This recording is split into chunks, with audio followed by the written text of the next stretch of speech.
Peppa Pig. Hide and Seek 2 High. I'm Peppa Pig. This is my little brother George, and this is our baby sister, Eevee. She's very tiny, but she already loves playing with us, and she's really good at hiding. We play outside a lot, sometimes in the backyard, sometimes near the swings. But our favorite game is hide and seek. The rules are simple. One counts, the others hide. But there's one condition. If you get found, you stay. Forever. Today, we're in the backyard again. Mummy said not to go behind the old bushes. She said it's dark and dirty there. But Eevee ran there first. She always runs first. Sometimes it feels like she knows who will be found. Sometimes it feels like she's not playing. She's watching. "George! You're it," I said. He hesitated a bit, then closed his eyes. 1, 2, 3. I looked around. Eevee was already gone. "No peeking!" I shouted and ran to hide behind a tree. Leaves rustled gently. The wind picked up. Somewhere far away, a door slammed. The swings creaked. I held my breath. My feet sank into the soft dirt. 6, 7, 9, 10. Ready or not, here I come. I heard George walking slowly through the grass. He passed me, then stopped. Suddenly, he bent down. "Peppa." "What? Do you know where Eevee is?" "No, she's hiding. I heard her crying. Over there, behind the bushes." We walked to the bushes. It was strangely quiet there. Too quiet. Even the birds were silent. The branches didn't move. "Eevee?" I called. "It's us." A yellow bough peeked out from under the bush. I leaned down, pushed the branches aside, but no one was there. Just the bough. And a note beside it. It read, "She lost. Now it's your turn." I froze. Turned around, George was gone. His green dinosaur lay in the grass. I screamed. Silence answered me. The swings creaked again. I ran to the house, but the door was open. Inside, darkness. It was breathing, waiting. I didn't go in. I stayed on the porch. Then the camera, as if this was a film, pans up. The yard is empty, but Peppa's voice says, "Next!" The camera turns. A tall figure stands at the door. It doesn't move. It's holding another bow. Rain begins suddenly, but the drops make no sound. They fall and vanish. Now there are 2 boughs on the ground. One yellow, one green, George's. I hear a voice. "Want them back? It's Peppa, but not close. Everywhere. Then find them before sunset, or else." A pause. I look at the swings. They're still now. The sky is purple. Then I see George again. He's on the porch. His eyes black. He speaks slowly. "Where's Eevee?" Peppa stands beside him. She doesn't move. Her head is tilted, and her mouth, it stretches, too wide, a smile too big. "Want her back?" Peppa asks. "Yes," George replies. "Then finish the game." "How?" he whispers.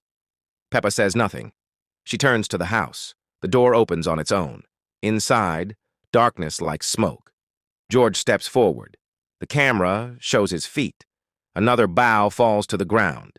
Green, wet. Then we see this message appear. "The next round begins when you blink." Silence. And then Eevee appears in the background. She stands sideways, slowly turns her head toward the viewer. Her face, just a bow and 2 black eyes. Peppa Pig, the game with Eevee. "Want to play a game?" Eevee asked. She was standing in my doorway. She didn't knock. She just appeared. "The kind of game you can't step away from," she added. I said, "Okay, only if it's fair." Eevee smiled. "It's fair, just with consequences." Round 1. Freeze, if you see. We stood at opposite ends of the hallway. Eevee didn't move. I stared at her. Her pupils widened. I blinked. She was suddenly closer. You blinked, she said. 1. I never heard her steps. Round 2. Freeze, if you hear. That night I lay in bed, dark, quiet, from the wardrobe, scratching. Then, a voice, a whisper. Pee-pa! I flinched. My blanket slipped off. Eevee stood at the foot of the bed. That's 2, I told Mum. Eevee and I are playing. She didn't look up from her teacup. Just don't lose, sweetheart. But she... Don't argue with Eevee, just listen. Round 3. Freeze, if you see. The bathroom mirror darkened. My reflection was gone. Instead, a black smudge, a hooded figure, faceless. It moved, but only inside the glass. I turned around. Nothing. But in the mirror, it kept coming. I ran into the hallway. Eevee was standing by the window. On the fogged glass, written with her finger, "You're almost ready," I asked. "Who is he?" "The one who counts," she said. "You have 1 left." Round 4. Freeze if you breathe. Dinner was silent. Mummy Pig didn't speak. Daddy Pig didn't blink. Eevee whispered, "He hears. Don't breathe too loud." I exhaled. They all turned to me. Mummy, Daddy, George. At the same time, mouths open, no sound. "That's it," said Eevee. "You finished." That night, my bedroom door disappeared.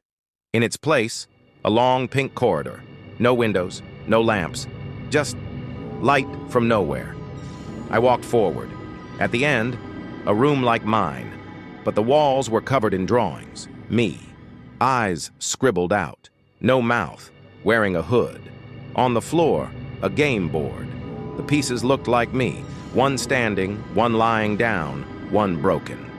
Eevee sat in the corner, smiling. A hooded figure emerged from the shadow. Faceless. Smoke trailed from beneath its cloak. It whispered, "You said yes to the game. Now you're part of it." I woke up, in my bed, sunlight, breakfast. Mummy Pig smiled like always. I went to the mirror.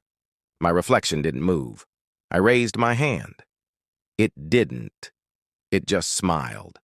Beside it, Eevee, holding a game token, watching me.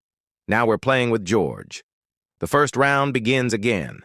Freeze if you look, freeze if you hear, freeze if you breathe. And if he loses, there will be 3 of us in the game. George didn't understand the rules. At first, he just giggled when Eevee stared at him. She tilted her head. He laughed harder. She didn't blink. She never blinked.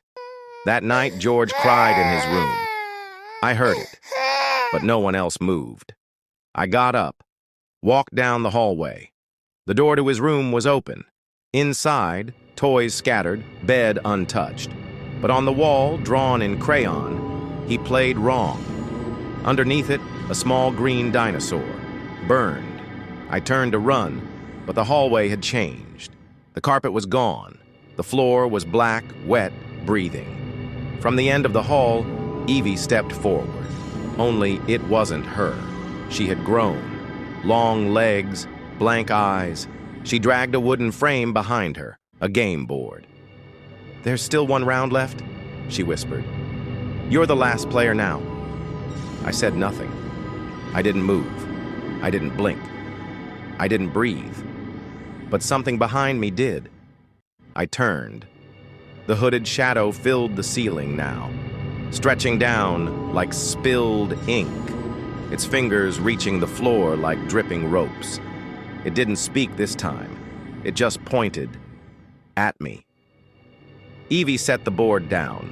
A new piece appeared. It looked like me, but carved, rough, smiling too wide. "It's your turn," she said, and you can't skip turns.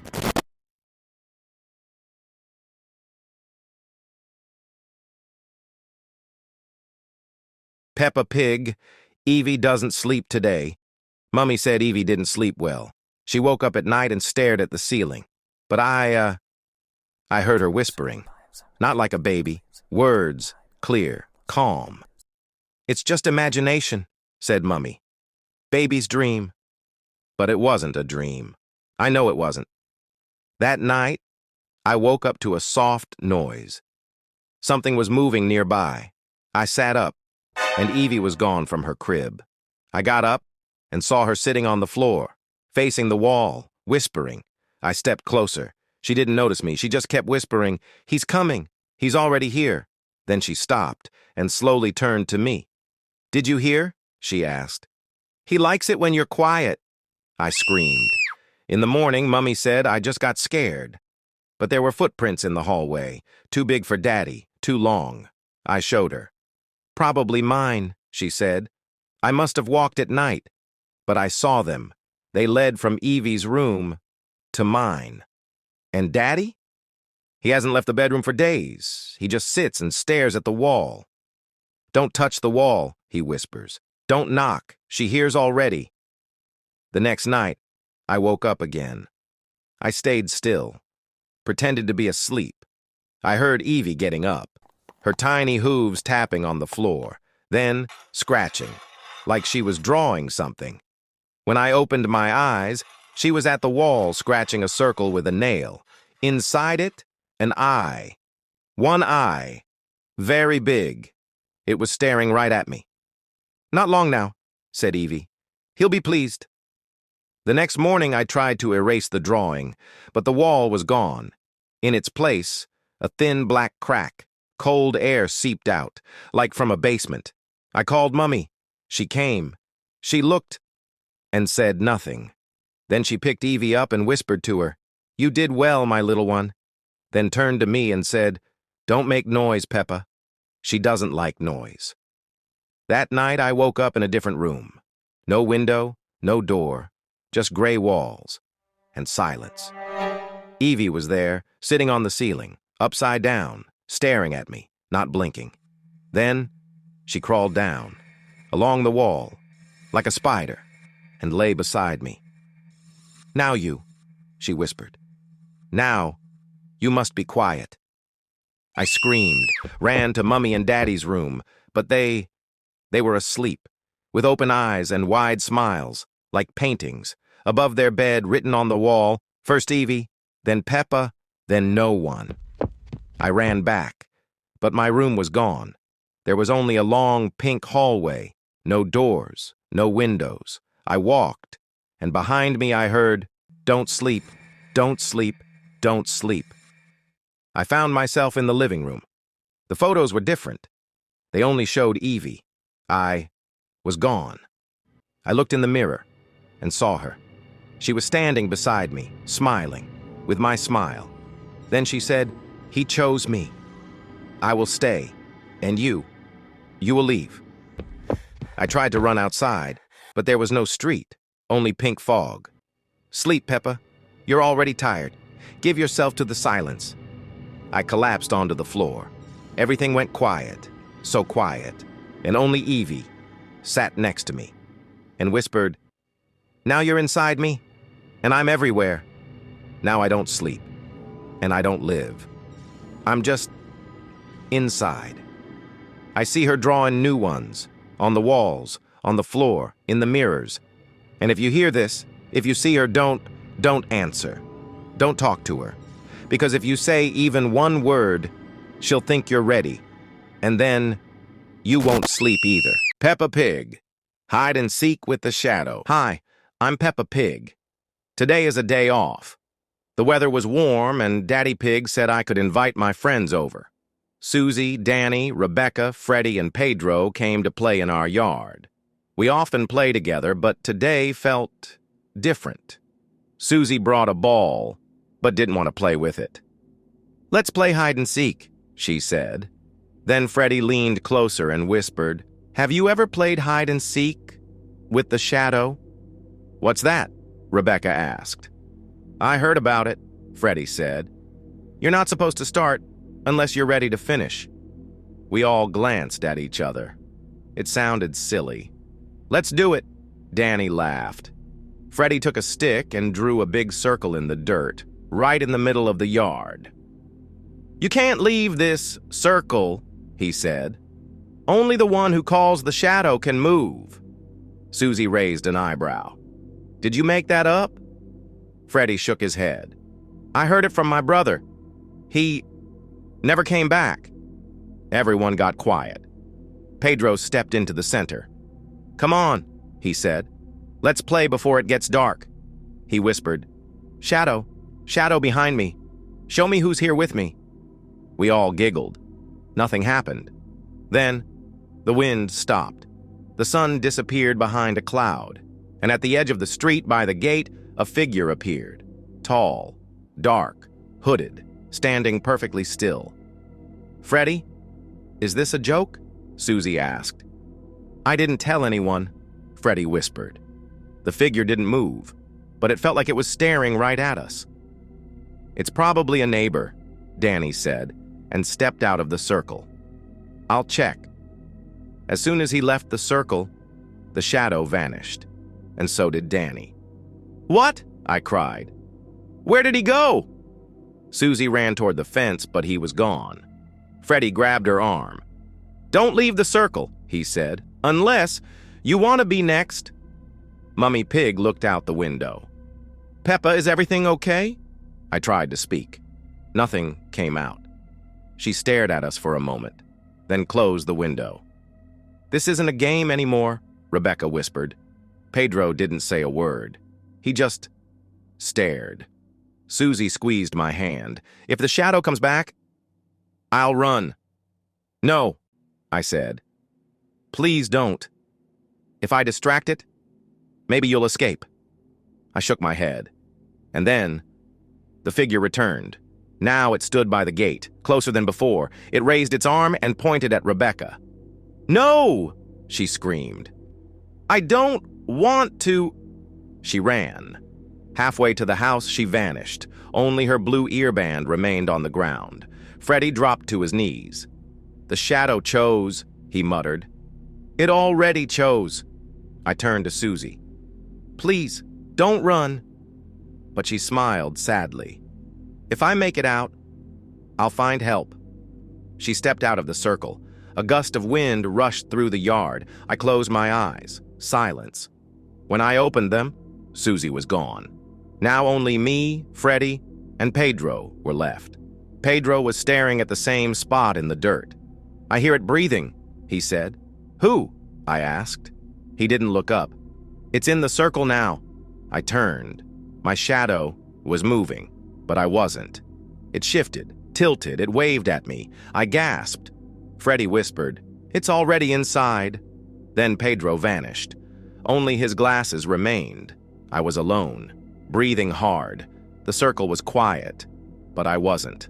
The front door opened. Mummy Pig stepped out. "Are you still playing, Peppa?" she asked cheerfully.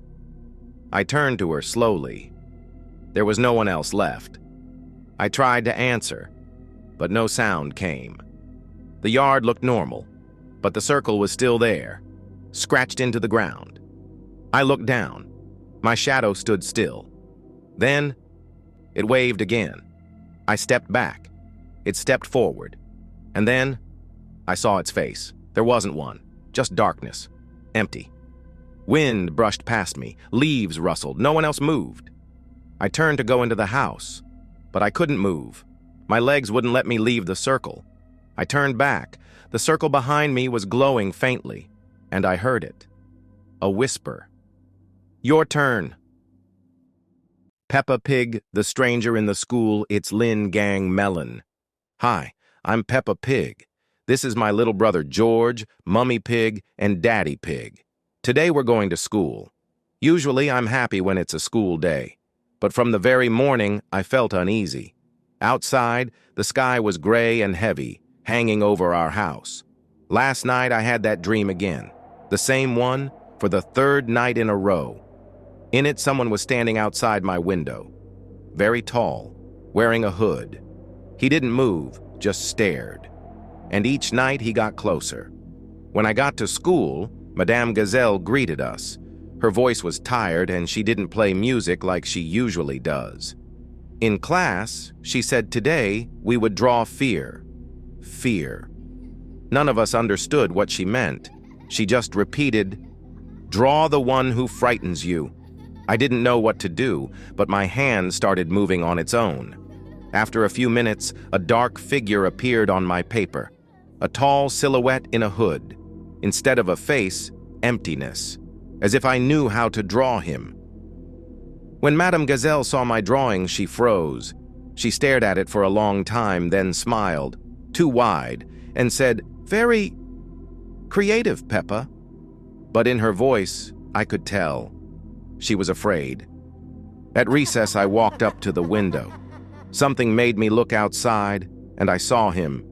He was standing by the school fence. I blinked, and he was closer, already at the gate. I called Susie to look, but she didn't even turn, like she didn't hear me. All the kids were running around, but they moved strangely, like time had slowed down. I looked again. The figure was gone. I felt like I needed to go to the bathroom. I walked down the corridor. It was longer than usual. The lights flickered. With every step, it felt like someone was behind me. I turned. No one. In the bathroom, I looked in the mirror.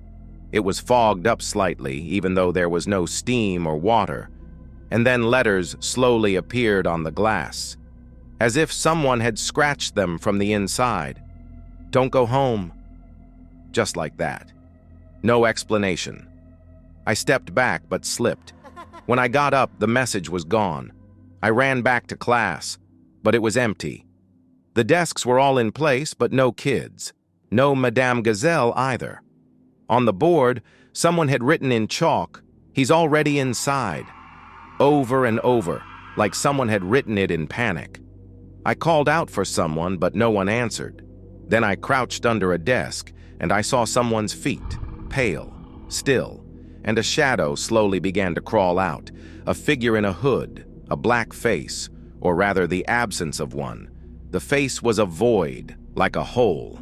I screamed, but my voice got stuck. Everything went dark. When I woke up, it was late. Daddy Pig had come to get me. He smiled as usual, but it didn't seem real. I got in the car and stayed silent. He asked how my day was. I didn't answer. I just looked out the window. And then I saw the reflection in the back seat.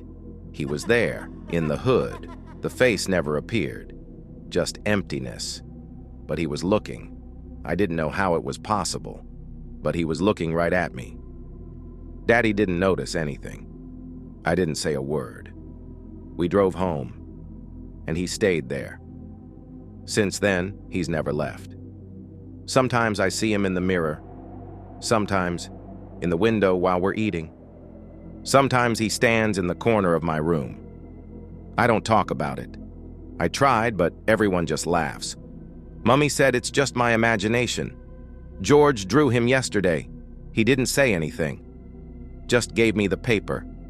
It was the same figure, the same empty eyes. But then, I saw the face. Not right away, but I realized. It wasn't a person, not a monster. It was a watermelon, that one, with the green rind, the wide grin, eyes made of black seeds, Lin Gang melon. He was everywhere. In jokes, in memes, in videos. I thought it was just a game, but now he follows me. He's real now. If you listen to the end, now he knows you too. He saw your face, he heard your laughter. You might not believe it, but when you see a striped shadow under the door or hear a faint crunch near the fridge, know this, he's come for you too. He's already inside, Lin Gang Melon.